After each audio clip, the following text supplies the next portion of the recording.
ब्रह्मांड का एक अटल नियम है, कर्म लौट कर आता ही है। आप चाहें तो पर्वतों के पीछे छुप जाइए, आप चाहें तो महासागरों की गहराई में उतर जाइए, परंतु कर्म का चक्र आपको ढूंढ लेगा। क्योंकि यह संसार किसी राजा के कानून से नहीं चलता, यह चलता है ब्रह्मांड के न्याय से। और ब्रह्मांड का न्याय कैसा है? निर्दयी, निष्पक्ष और बिल्कुल सटीक। यह न तो रिश्वत लेता है, न पक्षपात करता है। जिसने जैसा बोया है वैसे ही काटना है। अक्सर लोग पूछते हैं, अगर कर्म इतना ही शक्तिशाली है तो क्या प्रार्थना, तपस्या या दान इसे बदल सकते हैं? सुनिए, प्रार्थना से आपका हृदय शुद्ध हो सकता है, तपस्या से आपका मन स्थिर हो सकता है, दान से आपके कर्मों में प्रकाश जुड़ सकता है, परंतु जो किया है उसका फल भुगते बिना कोई विकल्प नहीं। हाँ, आप उस फल को हल्का कर सकते हैं, उसके वार को धीमा कर सकते हैं, परंतु उससे भाग नहीं सकते। ब्रह्मांड की अदालत में तारीख टल सकती है, पर फैसला कभी रद्द नहीं होता।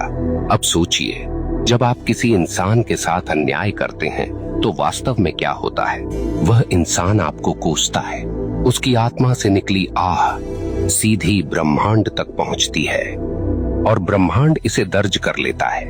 अब वह आह आपके जीवन की राहों पर कांटे बनकर बिछती है। कभी वह आपके काम बिगाड़ देती है, कभी वह आपके घर में कलह भर देती है, कभी वह आपके मन को बेचैन कर देती है। और आप सोचते हैं ये सब क्यों हो रहा है, पर आपको याद नहीं रहता कि आपने किसी और की राह काटी थी। आप भूल गए, पर ब्रह्मांड ने नहीं भुलाया। यहाँ एक बात और समझ लीजिए, कर्म केवल नकारात्मक नहीं होता। जैसे बुरा कर्म लौटता है, वैसे ही अच्छा कर्म भी लौटता है। कभी किसी को सच्चे दिल से सहारा दिया तो वह सहारा एक दिन आपके लिए दीवार बनकर खड़ा हो जाएगा। कभी किसी का दिल सच्चे भाव से खुश किया तो वह खुशी आपके जीवन में रोशनी बनकर लौटेगी। ब्रह्मांड का यह न्याय इतना गहन है कि वह एक छोटी सी मुस्कान को भी व्यर्थ नहीं जाने देता, और न ही एक छोटे से अपमान को। यहाँ मैं आपको एक कठोर सत्य बताना चाहता हूँ, आपका कर्म केवल आपकी वर्तमान जिंदगी को प्रभावित नहीं करता, यह आपके अगले जन्म तक जाता है। हाँ, जो कर्म आपने अधूरे छोड़े हैं, जो गलतियां आपने स्वीकार नहीं की, जो दोष आपने ढोए पर सुधारे नहीं, वे सब अगले जीवन में भी साथ चलते हैं। इसलिए कहा गया है, मनुष्य अपने कर्मों का वारिस है। आप सोचते हैं मैं तो मर जाऊंगा, इससे किसे फर्क पड़ेगा? परंतु मरने से कर्म का खाता बंद नहीं होता। आपके शरीर का अंत होता है, पर आपकी आत्मा वही सब लेकर आगे बढ़ती है। ब्रह्मांड तब तक चैन नहीं लेता जब तक आपको आपके कर्मों का फल न दिला दे। अब आपसे एक प्रश्न पूछता हूँ, क्या आपने कभी देखा है कि कोई बच्चा जन्म लेते ही संघर्ष में होता है और कोई जन्म लेते ही वैभव में? क्या आपने कभी सोचा है क्यों कोई अपंग पैदा होता है और क्यों कोई जन्म से ही स्वस्थ और बलवान?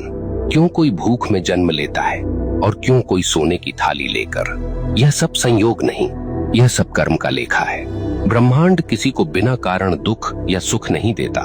अब एक और गहरी बात, कर्म केवल व्यक्तिगत नहीं, सामूहिक भी होता है। कभी आपने देखा है कि किसी पूरे समाज पर विपत्ति आती है, पूरा नगर डूब जाता है, पूरा गांव अकाल झेलता है, कभी कभी पूरे राष्ट्र पर संकट आता है। क्यों? क्योंकि उस समाज के सामूहिक कर्म का परिणाम वही होता है। अगर लोग सामूहिक रूप से अन्याय करें, सामूहिक रूप से भ्रष्टाचार करें, सामूहिक रूप से निर्दोषों को सताएं, तो उसका फल सबको भुगतना पड़ता है। यही कारण है कि इतिहास गवाह है, सभ्यताएं उठीं और सभ्यताएं मिट गईं,